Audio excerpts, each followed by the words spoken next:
บรรยายความคิดเครื่องหมายแห่งสีทั้งสามงามถนัดขาวคือบริสุทธิ์สีสวัสดิ์หมายพระไตรรัตน์และธรรมะคุ้มจิตไทยแดงคือโลหิตเราใสซึ่งยอมสละได้เพื่อรักษาชาติศาสนาน้ำเงินคือสีโสภาอันจอมประชาถ้าโปรดเป็นของส่วนองค์จับริ้วเข้าเป็นไตรรงค์จึงเป็นสีธงที่รักแห่งเราชาวไทยทหารอวตารนำไปยงยุทธวิชัยวิชิตก็ถูเกียรติสยามประเทศไทยที่เจริญมั่นคงมาได้จนถึงทุกวันนี้มิได้เกิดขึ้นจากความหวาดกลัวอย่างคลาดเขลาแต่บรรพบุรุษไทยของเราทุกยุคทุกสมัยล้วนแต่มีความกล้าหาญและชาญฉลาดปกป้องเอกราชสร้างชาติให้เกิดความมั่นคงโดยมีธงแห่งพระไตรรัตน์เป็นเครื่องนำชัยจึงเป็นที่มาที่ไปของรายการคดีโลกคดีธรรมกล้าคิดก็ต้องกล้าทำอย่ากลัวถ้าทำความดีเร่งศึกษาปัญหาให้ทันท่วงทีเมืองไทยจะพัฒนากว่านี้รายการดีๆคดีโลกคดีธรรมรายการดีๆคดีโลกคดีธรรม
กับวันอาทิตย์ที่5 กันยายน พระพุทธศักราช 2564 รายการคดีโลกคดีธรรมมาพบกับท่านผู้ฟังเป็นปกติทุกวันจันทร์ถึงวันศุกร์และวันเสาร์อาทิตย์ทางสถานีวิทยุแห่งนี้ท่านผู้ฟังสามารถดาวน์โหลดแอปพลิเคชันไว้ในโทรศัพท์มือถือเพื่อเปิดติดตามรับฟังรายการนี้ได้เป็นประจำทุกวันแอปพลิเคชันชื่อว่าสมาพันธ์สื่อวิทยุพระพุทธศาสนาอาเซียนสมาพันธ์สื่อวิทยุพระพุทธศาสนาอาเซียนเป็นแอปพลิเคชันเพียงหนึ่งเดียวที่ใจกว้างที่สุดใจกว้างยังไงเปิดโอกาสให้สถานีวิทยุ ต่างสถานีมาใช้บริการในแอปเดียวกันได้ผู้ที่ได้ประโยชน์สูงสุดก็คือผู้ที่ดาวน์โหลดแอปพลิเคชันนี้ไว้ประโยชน์ที่จะได้รับนั้นไม่ใช่แต่เฉพาะทิฏฐธรรมิกัตถประโยชน์หมายถึงไม่ใช่แต่เฉพาะประโยชน์ในชาตินี้เท่านั้นแต่จะได้สัมปรายิกัตถประโยชน์ประโยชน์ในภายภพข้างหน้านับจำนวนไม่ถ้วนอีกด้วยถามว่าประโยชน์นั้นเกิดขึ้นได้ด้วยอะไรด้วยการฟังธรรมแอปพลิเคชันสมาพันธ์สื่อวิทยุพระพุทธศาสนาอาเซียนนี้เหมาะสำหรับผู้ใคร่ธรรมธรรมกาโมภวังโหติธรรมเทศสีปราภโวพระพุทธองค์ตรัสไว้ทรงยืนยันไว้เลยผู้ใดใคร่ธรรมผู้นั้นเจริญผู้ใดชังธรรมผู้นั้นเสื่อมรายการคดีโลกคดีธรรมมีความปรารถนาดีมีความกรุณาต่อท่านทั้งหลายที่ยังห่างไกลธรรมะให้ท่านหันเข้ามาใกล้ๆธรรมะมาศึกษาเรียนรู้มาฟังธรรมะกันเราจะได้เป็นพุทธบริษัทที่เข้มแข็งยิ่งขึ้นโดยเฉพาะการเข้มแข็งจากภายในออกมาเนี่ยโยมมันจะแสดงให้เราเห็นชัดเลยสิ่งแรกเมื่อเราได้รับสิ่งที่เป็นประโยชน์ภายในเกิดขึ้นแล้วเนี่ยสิ่งที่ตามมาก็คือความอาจหาญความแกล้วกล้ากล้าได้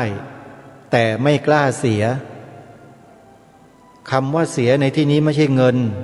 ไม่ใช่สิ่งของไม่ใช่ทรัพย์สินไม่ใช่ชีวิตแต่เราไม่กล้าเสียสัตย์คือสัจจะให้กำหนดจำไว้ด้วยนะโยมบางคนเขาบอกกล้าได้กล้าเสียอันนั้นเป็นเรื่องของเขาแต่สำหรับรายการคดีโลกคดีธรรมแล้วกล้าได้แต่ไม่กล้าเสียกล้าได้คือได้อะไรได้ฟังได้ศึกษาได้เรียนรู้พระธรรมคำสอนขององค์สมเด็จพระบรมศาสดาสัมมาสัมพุทธเจ้าอันนี้กล้าได้ก็อยากให้พวกเราทุกคนกล้าได้เหมือนกันได้ในสิ่งเหล่านี้พิธีการกับดาวน์โหลดแอปพลิเคชันสมาพันธ์สื่อวิทยุพระพุทธศาสนาอาเซียนไว้ในโทรศัพท์มือถือก็จบแล้วไม่เห็นยากเลยเวลาดาวน์โหลดแอปดูหวยเนี่ยโอ้โหลดกันจังเลยจะแอปดูหวยใบ้หวยเนี่ยชอบกันจังฮะไอ้ปากทางแห่งความเสื่อมอบายมุขเนี่ยชอบกันนักเวลาบอกไอ้สิ่งดีๆให้เนี่ยไม่เอาก็หรอกมันอะไรกันนะพวกเราชาวพุทธแบบไหนกันนะใช่ไหมขออภัยนะพูดตรงๆแล้วก็พูดแบบนี้แหละรายการนี้พูดหวานไม่เป็นโยมอาตมาภาพไม่รู้จะหวานไปทำอะไรหวานเป็นลมขมเป็นยาโบราณว่าอาตมาภาพก็ชอบถือโบราณตามรอยบรรพบุรุษนะเป็นไทยแท้ๆในดีที่สุดแล้วอย่าเป็นไทยเทียมๆเลยเดี๋ยวมันจะแปลงกลายเป็นทาสเข้าไปซะหมดนะอันนี้ต้องขอฝากพวกเรานะดาวน์โหลดแล้วก็ฟังกันมีหลายสถานีที่ครูบาอาจารย์ของเราเสียสละจัดตั้งสถานีวิทยุเปิดธรรมะหลากหลายมากมายให้พวกเราได้ศึกษาเรียนรู้กันตลอด24ชั่วโมงเพราะฉะนั้นอาตมาภาพจึงกล้าได้คือกล้าฟังกล้าโหลดกล้ารับสิ่งที่ดีเหล่านี้กล้าแน่นอนแต่เวลาเสียไม่ชอบที่จะเสียไม่ต้องการเสียสัจจะคนเรามีสัจจะแล้วต้องทำตามสัจจะที่ได้ตั้งไว้ไม่งอนแง่นไม่คลอนแคลนใครจะมาพูดเท่าไหร่มาเตือนมาบอกเท่าไหร่ก็ตามบอกว่าให้เราเลิกพูดแบบนี้เลิกทำแบบนี้เลิกคิดแบบนี้เราก็รับฟังเฉยๆไม่โต้ไม่เถียงไม่อะไรก็นึกในใจว่า กัมมุนาวัตตตีโลโกสัตว์โลกย่อมเป็นไปตามกรรมคนเราสร้างได้นะจะบอกให้เลือกได้ด้วยทำไมจะเลือกไม่ได้เลือกกระทำเลือกได้เลือกได้เลยโอ้ยสบายมากทำดีเนี่ยมันง่ายนะแต่ทำยากแต่ก็จะทำอะไรง่ายๆไม่ทำหรอกโยมอาตมาเนี่ยความชั่วๆง่ายๆเนี่ยไม่ทำแต่ไอเรื่องยากๆไอทำความดีเนี่ยชอบนักนะขอให้ทุกคนเนี่ยเป็นเหมือนอย่างที่อาตมาภาพกล่าวเถอะทำความดีคิดแต่เรื่องที่ดี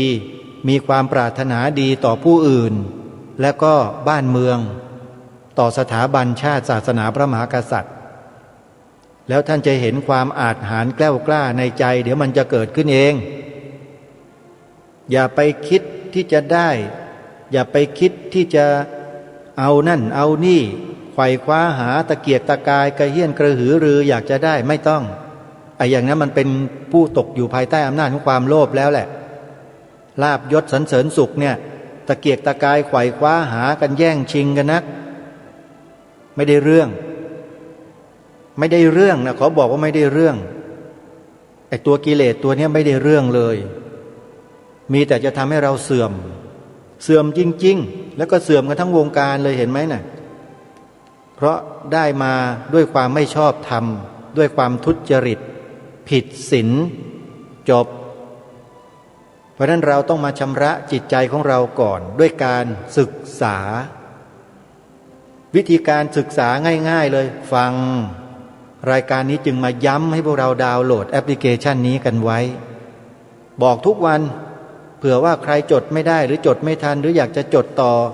ชื่อให้มันชัดๆก็บอกทุกวันนะโยมตอนต้นรายการนะวันนี้บอกเยอะหน่อยขออภัยด้วยแต่ไม่เป็นไรหรอกยิ่งบอกยิ่งได้บุญโยมนะใครบอกต่อยิ่งได้บุญนะขอบอกไว้ก่อนนะบอกอีกครั้งหนึ่งนะแอปพลิเคชันมีชื่อว่าสมาพันธ์สื่อวิทยุพระพุทธศาสนาอาเซียนครูบาอาจารย์ของเรานักจัดรายการวิทยุในคลื่นเวลาจะบอกชื่อแอปพลิเคชันญาติโยมเนี่ยนะฮะบอกช้าๆท่านไม่ใช่บอกเร็วๆโยมก็ฟังกันไม่ทันแล้วมันจะไปจดทันอะไรนะสมาพันธ์วิทยุอาเซียนจดทันไหมโยมไม่ทันเวลาเราพูดต้องคำนึงถึงผู้ฟังด้วยเวลาจะให้เขาจดเขาเขียนเบอร์โทรศัพท์เลขบัญชีอะไรต่างๆเหล่านี้บอกช้าๆไอ้ที่พูดเนี่ยคืออบรมเรื่องการจัดรายการวิทยุมาแล้วสอบผู้ประกาศกรมประชาสัมพันธ์ผ่านมาแล้วได้รับการอบรมมาแล้วโยมจึงบอกจึงสอนกันได้สำหรับผู้ที่ยังไม่ได้ผ่านการศึกษาอบรมเรื่องเหล่านี้มาการพูดการออกเสียงควบกล้ำรอรืออะไรทั้งหลายเนี่ยมันต้องชัดเสียงต้องออกมาชัดเจนคนฟังก็จะได้ไม่สับสนไม่ต้องไปตีความอีกรอเรือก็รอเรืออย่าไปอ่านเป็นลอลิงความหมายมันจะเพี้ยนไปเลยตรงนี้มันต้องให้ชัดกันนะโยมพยายามให้มันชัดที่สุดพยายามฝึกฝนไว้นะฝากไว้เอาละท่านสาธุชน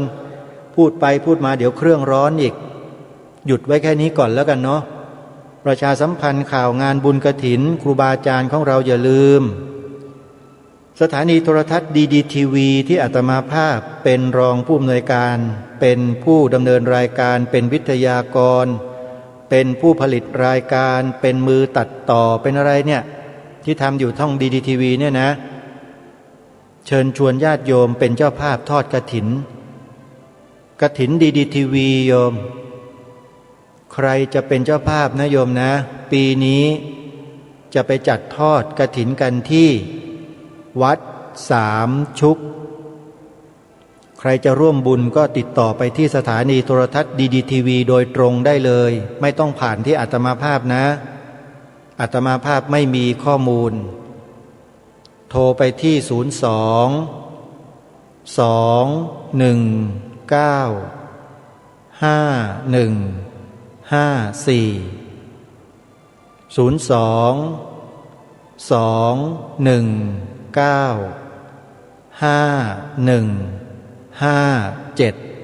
ึง 8และ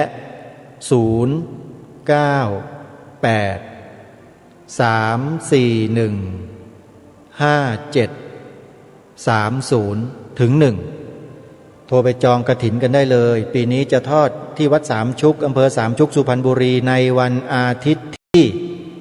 ใช่วันอาทิตย์หรือเปล่าไม่ทราบนะแต่ที่แน่ๆคือวันที่19พฤศจิกายนอีกนานนะอีกนานเป็นเดือนๆเลยบอกล่วงหน้าไว้ก่อนให้ญาติโยมเตรียมตัวไว้นะจะได้มีความพร้อมกันส่วนภาคเหนือก็คือที่วัดหนองกายจัดงานบุญกฐินปีนี้เพื่อรวบรวมบริวารกฐินไปจัดสร้างอุโบสถรูปทรงเจดีย์พุทธคยาเจดีย์พุทธคยาโยมเป็นสถานที่สัญลักษณ์แห่งการตรัสรู้ขององค์สมเด็จพระบรมศาสดาสัมมาสัมพุทธเจ้าให้พวกเราตั้งจิตให้ถึงพระพุทธองค์ด้วยการกล่าวไตรสรณาคมให้ลึกซึ้งให้เข้าถึงเข้าใจให้ได้เพื่อเป็นบันไดเข้าไปสู่การเจริญวิปัสสนากรรมฐานต่อไปนะโยมนะพยายามผ่านด่านแรกกันให้ได้อย่าท่องเป็นแค่นกแก้วนกขุนทองเฉยๆใจนั้นต้องชุ่มฉ่ำไปด้วยศรัทธาอันประกอบด้วยปัญญาอันบริบูรณ์ในพระรัตนตรัยด้วยนะให้ลึกซึ้งนะโยมแล้วจะผ่านขั้นแรกได้พอผ่านขั้นแรกได้ก็ไปสู่ขั้นที่สองเรื่องของศีลปฏิบัติให้ดีที่สุดนะให้ดีที่สุดอ่ะมันไม่บริสุทธิ์หรอกพวกเราเนี่ยมันปุถุชนกันทั้งนั้นแต่ให้ดีที่สุดแล้วจากนั้นก็ไปสู่เรื่องการทำบุญทำกุศลในบุญกิริยาวัตถุ3ก็ได้10ก็ได้แล้วแต่ตั้งใจทำให้มากที่สุดพอจากนั้นก็ขึ้นไปสู่ระดับที่4ก็ทำสมาธิและทีนี้ทำสมาธิเจริญภาวนาพอพัฒนาจิตขึ้นไปสู่ในระดับสมาธิจิตนิ่งสงบได้พอแล้วก็ถอยจิตกลับมาพิจารณารูปนามขันธ์ห้าด้วยวิปัสสนากำหนดนั่นแหละใช้สติกำหนดรู้ดูอาการเป็นไปของรูปของนามอย่างที่ท่านเจ้าคุณพระราชวชิรบัณฑิตพระอาจารย์มหาประนอมธรรมาลังการโรท่านได้บรรยายให้ความรู้แก่พวกเรามาโดยตลอดนั่นแหละแล้ววันนี้เราจะได้ฟังกันต่อเนื่องจากเมื่อวานท่านเจ้าคุณกำลังอธิบายเรื่องโยนิโสมนสิการอาตมาภาพจะเปิดย้อนกลับไปนิดนึงเพื่อให้พวกเราได้ฟังกันชัดๆเริ่มต้นจากคำว่าโยนิโสมนสิการก่อนเลยตั้งใจฟังให้ดีนะเพราะมีความสำคัญต่อพวกเรามากๆเลยจะไปได้ไม่ได้ก็อยู่ตรงนี้แหละเบื้องต้นนี่แหละยากเหลือเกินเชียทำความเข้าใจเนี่ยแต่ก็ไม่เกินความสามารถของพวกเราที่มีสติและมีสมาธิในการฟังนะโยมนะพระพุทธองค์ตรัสยืนยันเอาไว้เลยว่าสุดสูสังละพะเตปัญญังฟังด้วยดีย่อมได้ปัญญาเพราะฉะนั้นเดี๋ยวไปติดตามรับฟังพร้อมๆกันได้ณบัดนี้โยนิโสมนสิการเนี่ยถ้าจะอุปมาเหมือนเคียวเกี่ยวข้าวเหมือนเคียวเกี่ยวข้าวเคียวเนี่ยไปรวบรวมเอาข้าวที่มันแก่แล้วเนี่ยเคียวเนี่ยไปรวบรวมเอาต้นข้าวตอนรวบรวมเอาต้นข้าวอันนั้นคือโยนิโสเกี่ยวข้าวเป็นปัญญาโยนิโสคือเหตุใกล้ให้เกิดปัญญาโยนิโสเหมือนเคียวที่ไปรวบเอาต้นข้าวมือก็จับเคียวก็ไปรวบมาคมของเคียวที่เกี่ยวข้าวคมตัวนั้นคือปัญญาตัวเคียวที่ไปรวบเอาต้นข้าวคือโยนิโสตัวคมเคียวที่เกี่ยวข้าวเป็นปัญญาเพราะฉะนั้นโยนิโสมนสิการคือเหตุใกล้ให้เกิดปัญญาอ อะไรก็ตามที่เข้ามาดีไม่ดีพอผ่านโยนิโสมนสิการดีหมดทำไมล่ะตัวโยนิโสมนสิการเขาแปลงให้ได้ทั้งหมด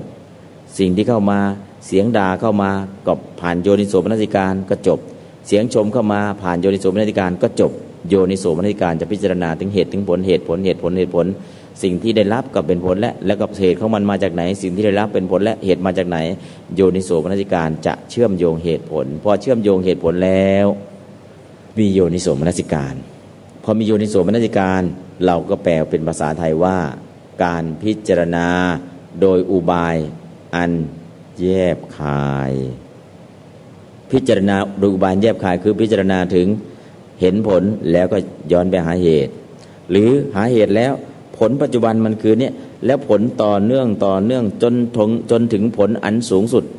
คืออรหัตผลมันจะเกิดขึ้นอย่างไรปัจจุบันนั่งแล้วเป็นยังไงจิตสงบก็เป็นผลจากจิตสงบล่ะ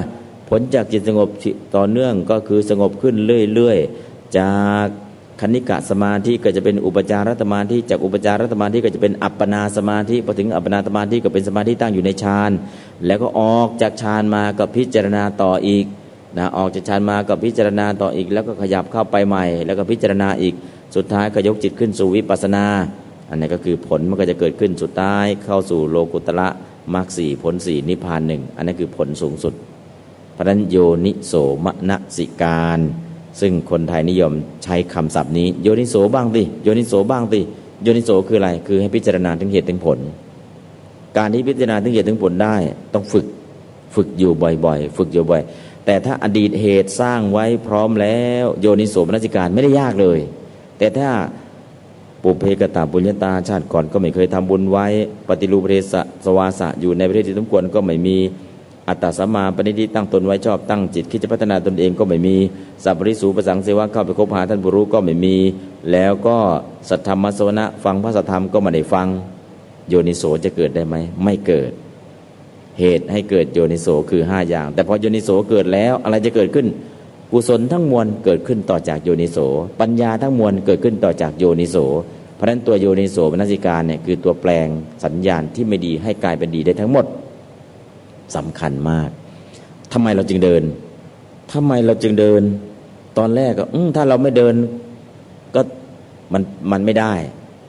รูปธรรมนามธรรมมันเกิดขึ้นตั้งอยู่ดับไปเกิดต่อเนื่องบังคับบัญชาไม่ได้คือนั่งนานไม่ไหวมันก็ต้องเดินนานไม่ไหวก็ต้องนั่งนานไม่ไหวก็ต้องนอนยืนเดินนั่งนอนอิริยาบถมันต้องเปลี่ยนไปเรื่อยๆเพื่อให้ขันธ์5ตั้งมั่นอยู่ได้นานอันนี้คือเหตุผลถ้าไม่เดินล่ะจะถูกทุกบีบคั้นบีบจนกระทั่งไม่ไหวแล้วต้องลุกขึ้นเดินแล้วนี่เห็นชัดเจนเลยถูกทุกบีบคั้นจึงต้องเดินแล้วหลังจากนั้นล่ะหลังจากนั้นก็จะทราบอีกถ้าเดินแล้วได้อะไรจิตมันก็จะเป็นสงบเป็นสมาธิได้เร็วนะแล้วเห็นอะไรล่ะเห็นรูปธรรมคือวายโยธาตุมันเกิดขึ้นตั้งอยู่แล้วก็ดับไปการเกิดขึ้นตั้งอยู่ดับไปเป็นอะไรเป็นอนิจจังเป็นความไม่เที่ยงมันทนอยู่ในสภาพเดิมได้ไหมไม่ได้มันเป็นทุกขังไม่สามารถทนอยู่ในภาพเดิมได้บังคับได้ไหมอยากขยับอยากเคลื่อนไหวบังคับไม่ได้เป็นอะไรเป็นอนัตตาอนิจจังทุกขังอนัตตาเราก็เริ่มเห็นรูปเริ่มเห็นนามเริ่มเห็นอนิจจังทุกขังอนัตตาเริ่มเห็นการเกิดดับก็เห็นจากนั้นก็เห็นว่าขันธ์5เป็นกองแห่งทุกข์เห็นว่าตัณหาคือต้นเหตุของทุกข์เห็นว่านิโรธคือนิพพานดับทุกข์ได้เห็นว่ามรรคมีองค์8นั่นแหละคือหนทางให้เข้าถึงความดับทุกข์เห็นขยับไปเรื่อยขยับไปเรื่อยจนกระทั่งรู้แจ้งแทงตลอดอริยสัจทั้ง4ด้วยมรรคปัญญาจริงๆเพราะฉะนั้นในช่วงนี้โยนิโสมนสิการสำคัญมากในการปฏิบัติธรรมและองค์ธรรมของโยนิโสไม่ใช่ปัญญาคืออวชนะจิต2ดวงจิตที่พิจารณาอารมณ์ทางปัญจทวารดวงหนึ่งจิตที่พิจารณาอารมณ์ทางมโนทวารดวงหนึ่งจิต2ดวงนี้เป็นองค์ธรรมเป็นสภาวะธรรมของโยนิโสเพราะฉะนั้นโยนิโสจึงอุปมาเหมือนเคียวที่ไปรวบรวมเอาต้นข้าวแล้วก็คมเคียวที่ตัดต้นข้าวเกี่ยวข้าวออกมาคมเคียวนั้นเป็นปัญญาตัวเคียวที่ไปรวบต้นข้าวเป็นโยนิโสเพราะฉะนั้นโยนิโสคือเหตุใกล้ให้เกิดปัญญาการที่จะศึกษาอะไรหรือปฏิบัติอะไรให้เห็นผลถ้าใครมีโยนิโสมนสิการเนี่ยมานั่งคิดนั่งวิเคราะห์นั่งคิดนั่งวิเคราะห์ก็มองเห็นหมดแล้วใช่เห็นหมดแล้วก็จริงมานั่งคิดนั่งวิเคราะห์ดูโน่นดูนี้เพื่อที่จะหาเหตุหาผลให้ชัดเจนก็เหมือนกับการเจียเพชรได้มาก้อนหนึ่ง ก็มีมูลค่าประมาณหนึ่งแต่พอมาเจียแล้วได้มุมมุมนี้เจียหน่อยมุมนี้เจียหน่อยยิ่งเจียมุมเยอะแสงก็ต้องมีเยอะความสวยก็ต้องมีเยอะมูลค่าก็เยอะเช่นเดียวกันตัวโยนิโสมนสิการเนี่ยก็คือทำให้ทุกอย่างมีมูลค่าได้ทั้งหมดด้วยโยนิโสมนสิการเพราะฉะนั้นโยนิโสมนสิการสำคัญไหมสำคัญถ้าโยนิโสมนสิการเป็นปัญญาเกิดกุศลเกิดเพราะฉะนั้นเวลาปฏิบัติธรรมเนี่ยต้องมีอะไรมีโยนิโสมนสิการโยนิโสมนสิการแปลว่ากระทำในใจโดยอุบายอันแยบคายกระทำในใจโดยอุบายแยบคายคือพิจารณาถึงเหตุถึงผลอันนั้นคือหลักการของโยนิโสมนสิการที่หลายๆท่านได้ปฏิบัติแล้วจะได้ยินคำศัพท์ไม่เห็นมีโยนิโสเลยไม่เห็นมีโยนิโสเลยอะไรมันคือโยนิโสตอนนี้ก็ทุกท่านได้ทราบแล้วและเหตุที่ให้เกิดโยนิโสมี5อย่างก็ได้ทราบแล้วตัวโยนิโสก็ได้ทราบแล้วอันนี้ก็คือเป็นอุปกรณ์ตัวหนึ่งในการที่จะปฏิบัติธรรมในขณะที่ยกหนอย่างหนอเหยียบหนอหรือขวาย่างหนอก่อนที่จะยกจะย่ามเหยียบเนี่ยเหตุคืออะไรเหตุคือจิตอยากจิตคือนามอยากยกอยากย่างเหยียบพอจิตนี้เกิดแล้วทำให้เกิดจิตชะวาโยทำให้มีลมและลมนี้ทำให้รูปขันธ์เคลื่อนไหวในขณะเคลื่อนไหวก็รูปธรรมเกิดขึ้นแล้วก็เหยียบลงรูปธรรมเกิดขึ้นตั้งอยู่แล้วก็ดับไปรูปธรรมนี้มีลักษณะเกิดขึ้นตั้งอยู่ดับไปเห็นอะไรเห็นอนิจจังเกิดขึ้นตั้งอยู่เห็นทุกขังความเป็นทุกข์เห็นอนัตตาความเป็นของไม่ใช่ตัวตนมันเกิดขึ้นมันตั้งอยู่มันดับไปตามเหตุตามปัจจัยของมันนะก็จะเริ่มเห็นไตรลักษณ์ในขณะที่ยกย่างเหยียบมันไปเรื่อยๆยกย่างเหยียบเห็นไปเรื่อยๆตอนแรกก็เห็นเป็นรูปเป็นนามต่อไปก็เห็นทั้งรูปทั้งนามไม่เที่ยงเป็นทุกข์เป็นอนัตตาก็ขยับระดับการเห็นมันจะละเอียดขึ้นละเอียดขึ้นละเอียดขึ้นตามลำดับนะฮะประวันนี้โยนิโสมนสิการก็ถือว่าเอามาฝากให้ผู้ปฏิบัติธรรมได้ยินคำนี้เพื่อที่จะได้โยนิโสเป็นนะบางทีเขาว่ากันทำไมไม่เห็นมีโยนิโสเลยเนี่ยคือจะทำอะไรก็ทำจะคิดอะไรก็จะพูดอะไรก็พูดไม่มีโยนิโสไม่มีการพิจารณาถึงเหตุถึงผลอยากทำอะไรก็ทำไปเลยนะโยนิโสมนสิการมันขาดนะเพราะฉะนั้นโยนิโสมนสิการจึงเป็นธรรมะข้อหนึ่งที่มีความสำคัญในการปฏิบัติธรรมนะปฏิบัติธรรมแล้วได้อะไรบ้างก็ได้ปฏิบัติแต่คนที่มีโยนิโสเนี่ยจะบอกว่าอย่างละเอียดเลยปฏิบัติธรรมเนี่ยก่อนปฏิบัติเราเป็นสภาพอย่างนี้ขณะปฏิบัติเราได้สภาพอย่างนี้หลังจากปฏิบัติเราได้สภาพอย่างนี้กิเลสที่ก่อนยังไม่เข้ามาเนี่ยมีกิเลสบ้างในขณะที่ปฏิบัติละอะไรได้บ้างหลังจากปฏิบัติแล้วจะทำตัวยังไงบ้างจะเห็นชัดเจนเลยถ้าคนที่มีโยนิโสแต่ถ้าคนที่ไม่มีโยนิโสเขาชวนมาก็มาไปงั้นแหละขัดใจเพื่อนไม่ได้ก็ขาดโยนิโสแต่พอมีโยนิโสปุ๊บเนี่ยมันมีเหตุมันมีผลเพราะนั้นคนที่มีโยนิโสจะเป็นคนมีเหตุผลและเป็นคนที่มีปัญญาเพราะตัวโยนิโสคือเหตุใกล้ให้เกิดปัญญาเหตุใกล้ให้เกิดกุศลจึงฝากเอาไว้ในส่วนของธรรมะนะที่เป็นคู่มือหรืออุปกรณ์ในการปฏิบัติธรรมนะแล้วก็ในส่วนของกัลยาณมิตรก็รู้จักแล้วในส่วนของผู้ปฏิบัติก็รู้แล้วรูปนามก็รู้แล้วอริยสัจสี่สัจจญาณกิจญาณก็รู้แล้วนะคืนนี้บางท่านอาจจะยังไม่เคยฟังมรรคมีองค์8มรรคมีองค์8เราก็นับได้สัมมาทิฏฐิความเห็นถูกสัมมาสังกัปปะคิดถูกสัมมาวาจากล่าววาจาถูกสัมมากัมมันตะกระทำถูกสัมมาอาชีวะประกอบอาชีพถูกสัมมาวายามะเพียรถูกสัมมาติระลึกถูกสัมมาสมาธิจิตตั้งมั่นถูกบางท่านก็เคยฟังมากระจ่างแล้วแต่บางท่านยังไม่ได้เคยฟังมรรคมีองค์8ให้กระจ่างวันนี้ก็จะเสริมมรรคมีองค์8ให้มรรคมีองค์8เริ่มจากสัมมาทิฏฐิสัมมาทิฏฐิแปลว่าความเห็นถูกเห็นถูกก็คือปัญญาเกิดขึ้นแล้วสัมมาทิฏฐิสัมมาทิฏฐิเป็นตัวปัญญาแต่ปัญญามันคืออะไรปัญญาในสัมมาทิฏฐิอันแรกเลยกัมมัสสกตาปัญญากัมมัสสกตาปัญญาสัมมาทิฏฐิมีความเห็นว่าทุกคนมีกรรมเป็นของตนมีความเห็นถูกคือทุกคนมีกรรมเป็นของตนทำไมต้องโยนให้เรื่องกรรมล่ะหลายคนไม่เข้าใจเรื่องกรรมแล้วพูดถึงเรื่องกรรมปุ๊บกลายเป็นความงมงายกลายเป็นคนไม่มีเหตุผลมีอะไรก็โยนให้แต่กรรมแต่คนที่พูดว่ามีอะไรก็โยนให้แต่กรรมคือคนนั้นไม่เข้าใจคำว่ากรรมคืออะไรกรรมะแปลว่าการกระทำทางกายเรียกว่ากายกรรมกระทำทางวาจาเรียกว่าวจีกรรมกระทำใจเรียกว่ามโนกรรมกระทำดีท ทางกายเรียกว่ากายสุจริตกระทำดีทางวาจาเรียกว่าวจีสุจริตกระทำดีทางใจเรียกว่ามโนสุจริตกระทำไม่ดีทางกายเรียกว่ากายทุจริตกระทำไม่ดีทางวาจาเรียกว่าวจีทุจริตกระทำไม่ดีทางใจเรียกว่ามโนทุจริตกรรมะแปลว่าการกระทำเพราะฉะนั้นคนที่ไม่เข้าใจเรื่องกฎแห่งกรรมนะเราจะเห็นบ่อยมากเลยนะโดยเฉพาะสื่อจะกล่าวตำหนิชาวบ้านดูที่ชาวบ้านเนี่ยนับถือพุทธศาสนามานานมีอะไรก็โยนให้แต่กรรมหมดยุคนี้เป็นยุควิทยาศาสตร์เป็นยุค 4.0 ทำไมเราต้องไปโยนให้แต่กรรมก็คือไอ้คนพูดก็ไม่เข้าใจคำว่ากรรมมันคืออะไรก็เลยโยนอะไรบอกดูถูกคนที่เชื่อกรรมว่าไม่มีปัญญา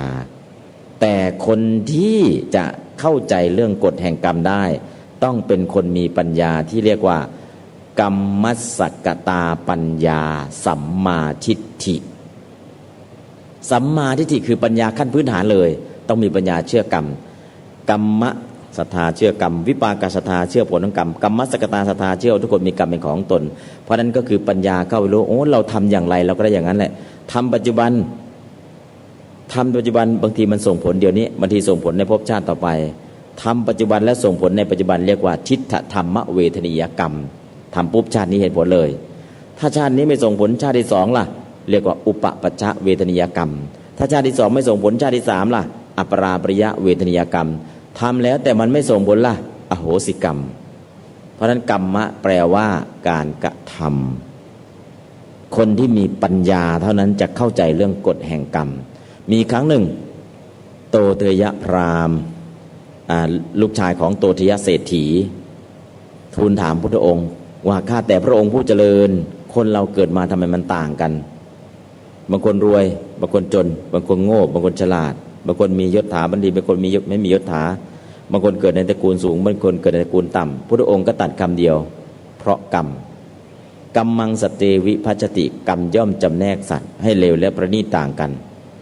โตเทยพราหมณ์ก็ทูลพุทธองค์ว่าข้าแต่พระองค์ผู้เจริญที่บอกว่ากรรมย่อมจำแนกสัตว์ให้เลวและประณีตตัวต่างกันเนี่ยทุกคนมีกรรมเป็นของตนคำนี้ข้าพระองค์ไม่เข้าใจขอให้พระองค์เทศแบบฉบับภาษาชาวบ้านให้ชาวบ้านอย่างกระผมเนี่ยเข้าใจเรื่องกฎแห่งกรรมด้วยเถิดพระเจ้าข้าพุทธองค์ก็ตรัสว่าถ้าอย่างนั้นเถิดตั้งใจฟังคนที่ชอบเบียดเบียนสัตว์ชาตินี้ชอบเบียดเบียนสัตว์ตายไปลงนรกสิ้นกรรมจากนรกเกิดเป็นคนก็จะป่วยเป็นโรคคนที่หรืออายุสั้นคนที่ชอบฆ่าสัตว์นะชอบฆ่าสัตว์เนี่ยตายแล้วลงนรกพอสิ้นจากนรกก็เกิดเป็นคนก็จะอายุสั้นหรือไม่ถึงก็ฆ่าหรอกชอบเบียดเบียนก็สิ้นชีวิตก็ไปอบายพอสิ้นกรรมจากอบายแล้วมาเกิดเป็นมนุษย์ก็จะป่วยเป็นโรครักษาไม่หายหรือคนบางคนผิวพรรณผุดผ่องมากบางคนผิวพรรณซามเกิดขึ้นเพราะอะไรคนที่มักโกรธในชาตินี้มักโกรธตายแล้วอาจจะลงนรกสิ้นกรรมจากนรกมาเกิดเป็นมนุษย์ผิวพรรณก็ไม่ผุดผ่องแต่บางคนข่มความโกรธไว้ได้ตายก็ไม่ลงนรกเกิดมาก็ผิวพรรณก็ผุดผ่องได้อันนี้ก็คือเรื่องของผิวพรรณบางคนเกิดมาแล้วมียศถาบรรดาศักดิ์บางคนเกิดมาแล้วไม่มียศเลยเกิดขึ้นเพราะอะไร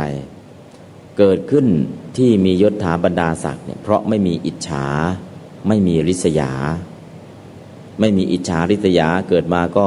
ยศตำแหน่งก็เกิดขึ้นบางคนเกิดมาในตระกูลสูงบางคนเกิดมาในตระกูลต่ำเพราะอะไรบางคนเนี่ยชอบดูถูกคนบางคนชอบอ่อนน้อมถ่อมตนคนที่อ่อนน้อมถ่อมตนมีสัมมาคารวะก็เกิดในตระกูลสูงคนที่ดูถูกคนเหยียดหยามตนเกิดมาก็เกิดในตระกูลต่ำบางคนเกิดมาโง่บางคนเกิดมาฉลาดคนที่เกิดมาฉลาดก็เพราะชอบฟังชอบคุยชอบถามอะไรเป็นบุญอะไรเป็นบาปอะไรเป็นกุศลอะไรเป็นกุศลอะไรควรทำอะไรไม่ควรทำอะไรทำแล้วเป็นประโยชน์อะไรทำแล้วไม่เป็นประโยชน์ชอบซักถามแล้วก็ลงมือทำอยู่บ่อยเกิดมาก็มีปัญญาแต่บางคนฟังเทศก็ไม่ฟังเลยอ่านหนังสือก็ไม่อ่านเลยถามก็ไม่ถามเลยก็สิ่งเหล่านี้เกิดมาก็ไม่มีปัญญาเพราะฉะนั้นก็คือพระพุทธองค์แจงทีละอย่างสุดท้ายโตเทยพราหมณ์ฟังเข้าใจทุกอย่างเกิดจากสิ่งที่เรากระทำในอดีตปัจจุบันเราก็ได้รับผลเพราะฉะนั้นเรื่องกฎแห่งกรรมบางทีถ้าปัญญาไม่มีเราไม่เข้าใจเรื่องกฎแห่งกรรมเป็นเรื่องจริงแล้วก็จะโยนว่า คนที่เชื่อกรรมอย่างเดียวเป็นคนงมงายพระพุทธศาสนาก็ไม่ได้สอนเชื่อกรรมอย่างเดียวแต่ต้องเชื่อกรรมเชื่อวิริยะความเพียรเชื่อปัญญานะก็ไม่ได้หยุดแค่กรรมอย่างเดียวกรรมมัจจกตาสัมมาทิฏฐิต้องมีเป็นพื้นฐานเชื่อการกระทำเชื่อมั่นการกระทำอันนี้เป็นพื้นฐานเลยแล้วก็ไม่ใช่ว่าอยู่แค่กรรมอย่างเดียวต้องเชื่อวิริยะความเพียรตัวเองด้วยต้องเชื่อปัญญาของตัวเองด้วยอันนี้คือสิ่งที่ชาวพุทธจะต้องเข้าใจเพราะฉะนั้นกรรมมัจจกตาสัมมาทิฏฐิเป็นสัมมาทิฏฐิความเห็นถูกเห็นชอบระดับหนึ่งความเห็นถูกระดับที่สองคืออะไรทัสสะวัตถุกะสัมมาทิฏฐิเห็นว่าการให้ทานมีผลเห็นว่าการบูชามีผลเห็นว่าการบวงสรวงมีผลเห็นว่าการทำดีทำชอบในมารดาบิดามีผลเห็นว่าโลกนี้มีจริงเห็นว่าโลกหน้ามีจริงเห็นว่าสัตว์ที่เป็นโอปปาติกะคือตายแล้วผุดขึ้นโตทันทีมีจริงเห็นว่าสมณพราหมณ์ที่ประพฤติปฏิบัติดีจนบรรลุผลนิพพานได้มีจริงเห็นว่าสมณพราหมณ์เหล่านั้นสามารถสอนผู้อื่นได้มีจริงความเห็นถูก10เรื่องนี้เรียกว่าทัสสะวัตถุกะสัมมาทิฏฐิความเห็นถูก10เรื่องความเห็นถูกสูงสุดคืออะไรสัมมาทิฏฐิสูงสุดเห็นว่าขันธ์ห้าเป็นกองแห่งทุกข์เห็นว่าตัณหาคือต้นตอของทุกข์เห็นว่านิโรธคือนิพพานดับทุกข์ได้เห็นว่ามรรคมีองค์8นั่นแหละคือหนทางให้เข้าถึงความดับทุกข์ความเห็นถูก4อย่างนี้เรียกว่าจตุสัจจะสัมมาทิฏฐิความเห็นถูกขั้นสูงสุดเพราะฉะนั้นสัมมาทิฏฐิคือปัญญาอันเห็นชอบเห็นชอบ3ระดับถ้า3ระดับมันยากเอา2ระดับได้ไหมได้โลกิยะสัมมาทิฏฐิกับโลกุตระสัมมาทิฏฐิเอา2อย่าง2อย่างไม่สะใจขอสัก5อย่างได้ไหมได้อีกคือสัมมาทิฏฐิความเห็นถูกเนี่ยจะเอาหมวด2หรือจะเอาหมวด3หรือจะเอาหมวด5มีให้ทั้งนั้นพอมีให้ทั้งนั้นอ๋อสัมมาทิฏฐิเนี่ยความเห็นถูกเนี่ยมันมีเห็นถูกแบบพื้นๆเลยเห็นถูกคือทุกคนมีการเป็นของตนเห็นถูกสูงกว่านั้นล่ะการให้ทานมีผลการบูชาบวงสรวงมีผลการทำดีทำชอบในมารดาบิดามีผลเห็นว่าการโลกนี้มีจริงเห็นว่าโลกหน้ามีจริงเห็นว่าสัตว์ที่เป็นโอปาติกะมีจริงเห็นว่าสมณพราหมณ์ที่ปฏิบัติดีได้มีจริงเห็นว่าการเอาสิ่งเราที่ปฏิบัติได้สอนให้คนอื่นได้มีจริงอะไรเห็นนี่ถูกลักษณะขั้นที่2ก็สูงขึ้นสุดท้ายเห็นก็ขันธ์5เป็นกองแห่งทุกข์เห็นว่าตัณหาคือต้นตอของทุกข์เห็นว่านิโรธคือนิพพานดับทุกข์ได้เห็นว่ามรรคมีองค์8นั่นแหละคือหนทางให้ถึงความดับทุกข์เห็นถูกขั้นนี้เป็นสูงสุดเป็นสัมมาทิฏฐิขั้นสูงสุดเอาเฉพาะสัมมาทิฏฐิอย่างเดียวเนี่ยอยากรู้อย่างกระจ่างชัดเลยมีหนังสือให้ไหมมีสมเด็จพระสังฆราชวัดบวรที่สิ้นไปเนี่ยท่านก็เขียนหนังสือเล่มเดียวเลยขนาดนี้หนังสืออะไรสัมมาทิฏฐิท่านก็ไปรวบรวมสัมมาทิฏฐิจากโน้นสัมมาทิฏฐิจากนี้มีกี่สูตรดึงสัมมาทิฏฐิมาไว้ในเล่มเดียวแล้วก็อธิบายขยายคำว่าสัมมาทิฏฐิอย่างเดียวเนี่ยคำนี้แปลว่าความเห็นถูกเนี่ยรวบรวมมาจากคัมภีร์ต่างๆก็ได้เล่มหนึ่งประมาณ250หน้าแต่วันนี้เอาพูดแค่3นาทีหมดแล้วนะฮะเพราะนั้นก็คือสัมมาทิฏฐิความเห็นถูกเห็นยังไงแล้วว่าเห็นถูกขั้นพื้นฐานเห็นว่าทุกคนมีกรรมเป็นของตนเห็นถูกขั้นที่2ทัสสะวัตถุกะสัมมาทิฏฐิเห็นถูก10เรื่องเห็นถูกขั้นที่3คือเห็นถูกในอริยสัจทั้ง4 1 2 3ถ้าเอาแค่2ก็โลกิยะสัมมาทิฏฐิความเห็นถูกด้านโลกิยะโลกุตระสัมมาทิฏฐิความเห็นถูกด้านโลกุตระมีแค่2อย่างหรือจะเอา5มั้ยนะอันนั้นก็คือ1 2 3 3-5นะก็มีในลักษณะนี้เพราะฉะนั้นสัมมาทิฏฐิอย่างเดียวเนี่ยให้กระจ่างชัดเถอะสัมมาทิฏฐิที่บอกว่าเป็นวิปัสสนาคือจตุสัจจะสัมมาทิฏฐิในส่วนสัมมาทิฏฐิที่เป็นกัมมัสกตาสัมมาทิฏฐิก็ดีทัสสะวัจจกะสัมมาทิฏฐิก็ดีไม่ใช่วิปัสสนาเป็นพื้นฐานเป็นความรู้พื้นฐานที่แก้อวิชชาขั้นพื้นฐานทำให้เราใส่ใจเรียนใส่ใจรู้อ๋อพอฟังเทศน์แล้วเข้าใจอ๋อทุกคนมีกรรมเป็นของตนเป็นอย่างนี้เองอ๋อเราได้เกิดเป็นคนพระบุญคือรักษาศีล5อ๋อถ้าเรารักษาศีล5ต้นทุนชีวิตก็ได้คืนมาแล้วถ้าเรานอกจากรักษาศีล5เราทำสมาธิล่ะเราได้กำไรชีวิตแล้วทำเจริญวิปัสสนานะได้กำไรทองแล้วเราก็เข้าใจอันนี้คือเรียกว่ากัมมัสกตาสัมมาทิฏฐิถ้าวันไหนมีปัญญาเห็นว่าขันธ์5เป็นกองแห่งทุกข์ได้นั่นเรียกว่าจตุสัจจะสัมมาทิฏฐิสัมมาทิฏฐิที่สูงสุดเป็นระดับที่สูงทำลายอวิชชาเพราะนั้นก็คือสัมมาทิฏฐิแปลว่าความเห็นถูกแล้วอ๋อมันเป็นอย่างนี้เองนะฮะก็เมื่อก่อนลองไปดูภาษาอังกฤษสัมมาทิฏฐิไรท์วิวมันยังไงนะวิวมันถูกต้องดูภาษาอังกฤษไรท์วิวแล้วก็มีคำอธิบายไหมเขาไม่มีแค่ไรท์วิวอย่างเดียวนะฮะสัมมาสังกัปปะไรท์ทอสนะคิดถูกมันคิดถูกยังไงเขาก็ไม่มีคำอธิบายอีกพอไปเจาะลึกในพระไตรปิฎก ความเห็นถูกคิดถูกมันคืออย่างไรบ้างมีอธิบายอย่างละเอียดเลยสัมมาสังกัปปะคิดถูกคิดยังไงล่ะคิดถูกแบบชาวบ้านไม่คิดโลภอยากได้ของคนอื่นไม่คิดพยาบาทไม่คิดปองร้ายผู้อื่นในคิดถูกแบบชาวบ้านเป็นกุศลวิตกถ้าคิดถูกในมรรคมีองค์8ล่ะคิดออกห่างจากกามคุณอารมณ์คือรักษาศีลข้อว่าอภรรมจริยาเวรมณีสิกขาปะทังสมาธิยามิคือออกจากการเสวยกามคุณอารมณ์อันนี้คือเนกขัมมะวิตกออกบวชเลยคิดศีลข้อที่3อภรรมจริยาแล้วก็ออกบวชอันนี้ก็คือสัมมาสังกัปปะในขั้นสูงหลังจากนั้นล่ะก็อัพยาปาทาวิตกคิดไม่พยาบาทคิดไม่พยาบาทก็คือคิดแผ่เมตตา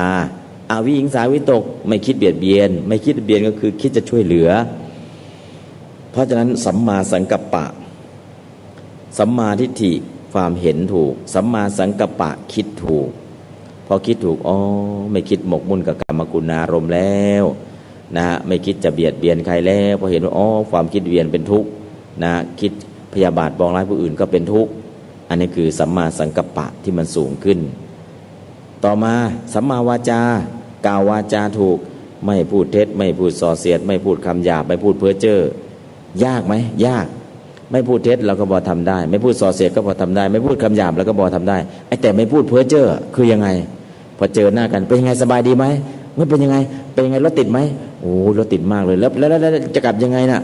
เดี๋ยวโบกแท็กซี่แล้วก็ไปสัพเพเหระเลยเป็นยังไงการเมืองตอนนี้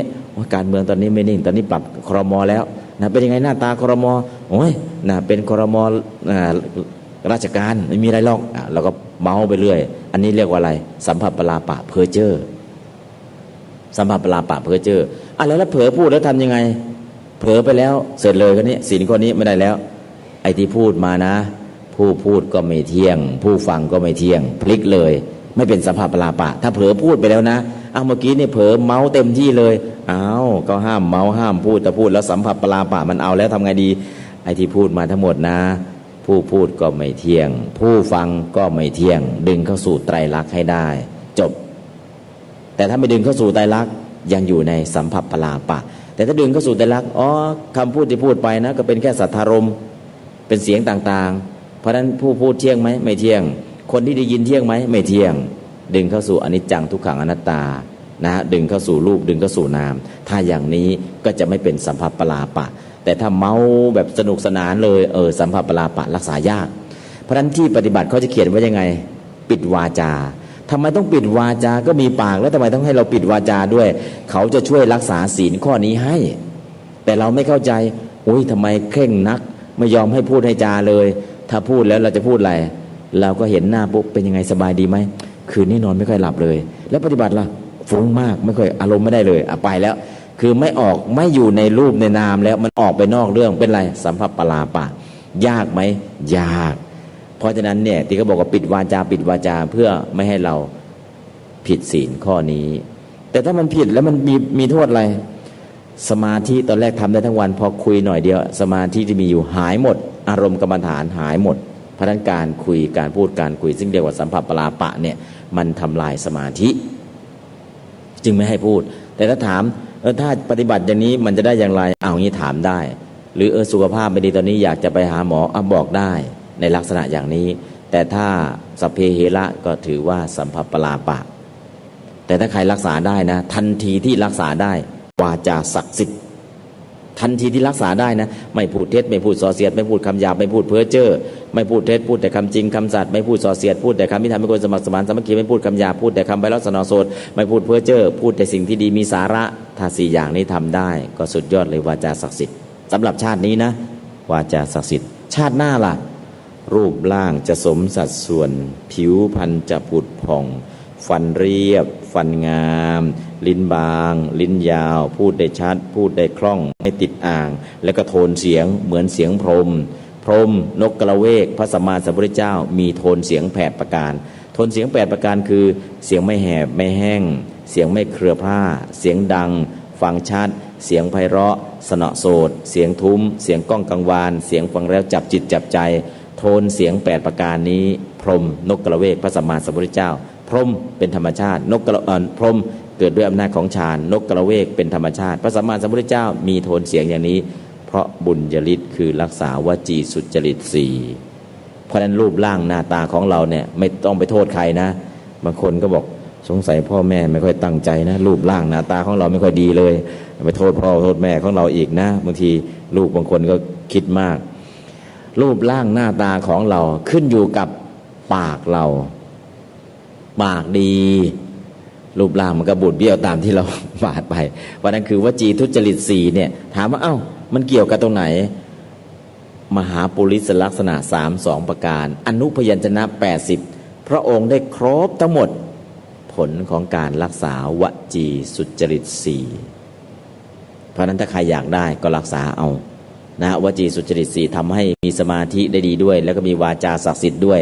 ชาติต่อไปรูปร่างก็สมสัดส่วนด้วยชาตินี้ไม่ต้องไปซีเรียสแล้วชาติต่อไปก็แล้วกันแต่ทันทีที่รักษาวาจาศักดิ์สิทธิ์ทันทีที่รักษาวาจาศักดิ์สิทธิ์อันนี้คือถ้าใครทำได้นะก็คือเส้นเสียงสายเสียงโทนเสียงกล่องเสียงก็จะมาอย่างสมบูรณ์เพราะนั้นก็คือสัมมาวาจากล่าววาจาชอบแล้วก็ต่อไปสัมมากัมมันตะไม่ฆ่าสัตว์ไม่ลักทรัพย์ไม่พูดผิดในกามก็เหมือนศีลข้อที่1ข้อ2ข้อ3นั่นแหละนั่นคือสัมมากัมมันตะสัมมากัมมันตะและต่อมาไม่ฆ่าสัตว์ก็ทำให้อายุยืนไม่ลักทรัพย์ก็ทำให้ทรัพย์สมบัติอยู่กับเราไม่พูดผิดในกามก็ทำให้สมหวังไม่ผิดหวังและข้อต่อมาสัมมาอาชีวะสัมมาอาชีวะประกอบอาชีพสัมมาอาชีพในมรรคมีองค์8กับสัมมาอาชีพทางโลกคนละอย่างกันสัมมาอาชีพทางโลกคือถูกกฎหมายสัมมาอาชีพในมรรคมีองค์8คือเว้นจากค้าขายอาวุธ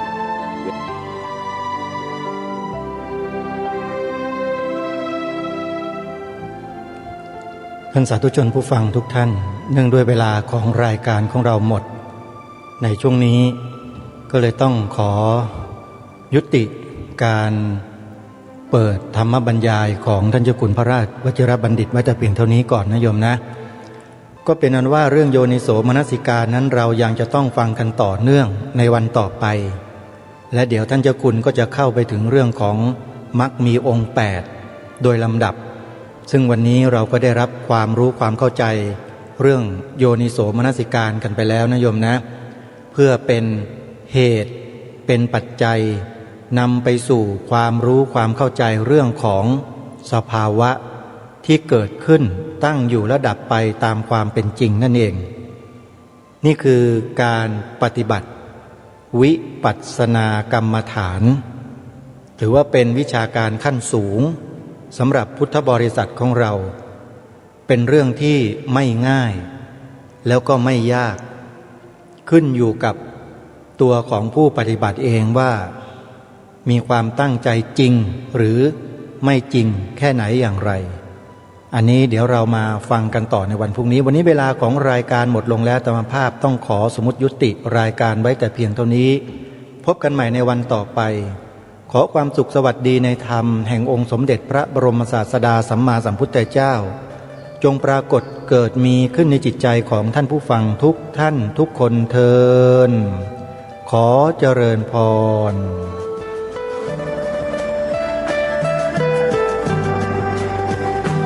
กล้าคิดก็ต้องกล้าทำอย่ากลัวถ้าทำความดีเป็นศึกษาปัญหาให้ทันท่วงทีเมืองไทยจะพัฒนากว่านี้รายการดีคดีโลกคดีธรรมขอรำพันบรรยายความคิดเครื่องหมายแห่งสีทั้งสามงามถนัดขาวคือบริสุทธิ์สีสวัสดิ์หมายพระไตรรัตน์และธรรมะคุ้มจิตไทยแดงคือโลหิตเราใสซึ่งยอมสละได้เพื่อรักษาชาติศาสนาน้ำเงินคือสีโสภาอันยอมประชาถ้าโปรดเป็นของส่วนองค์จับริ้วเข้าเป็นไตรรงค์จึงเป็นสีท งที่รักแห่งเราชาวไทยทหารอวตารนำไปยงยุทธวิชัยวิชิตก็ชูเกียรติสยาม ประเทศไทยที่เจริญมั่นคงมาได้จนถึงทุกวันนี้มิได้เกิดขึ้นจากความหวาดกลัวอย่างคลาดเขลาแต่บรรพบุรุษไทยของเราทุกยุคทุกสมัยล้วนแต่มีความกล้าหาญและชาญฉลาดปกป้องเอกราชสร้างชาติให้เกิดความมั่นคงโดยมีธงแห่งพระไตรรัตน์เป็นเครื่องนำชัยจึงเป็นที่มาที่ไปของรายการคดีโลกคดีธรรมกล้าคิดก็ต้องกล้าทำอย่ากลัวถ้าทำความดีเร่งศึกษาปัญหาให้ทันท่วงทีเมืองไทยจะพัฒนากว่านี้รายการดีคดีโลกคดีธรรมรายการดีคดีโลกคดีธรรม